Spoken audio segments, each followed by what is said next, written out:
Do you know you can work twice as fast on your computer just by using a few secret shortcut keys? Today, I'll show you the best ones that will save you time and make you look like a pro. So without time wasting, let's start it. Window key plus L. If you go far from your computer, you can easily lock your screen with the help of this shortcut key.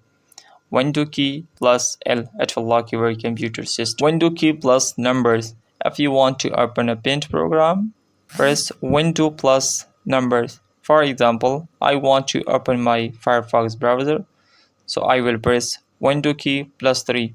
It will open my Firefox program.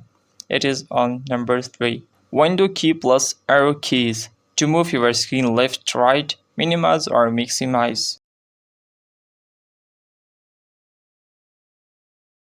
Window key plus D to minimize all the programs that you have opened.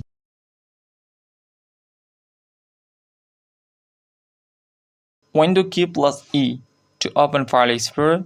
Now you can go to any file or folder or any drive in your computer. Window key plus Tab to switch from one program to another easily with the help of this shortcut key. Type here Win Word, it will open my Word program. Window key plus R, you can easily directly open any program from run mode. For example, I want to open my MS Word program.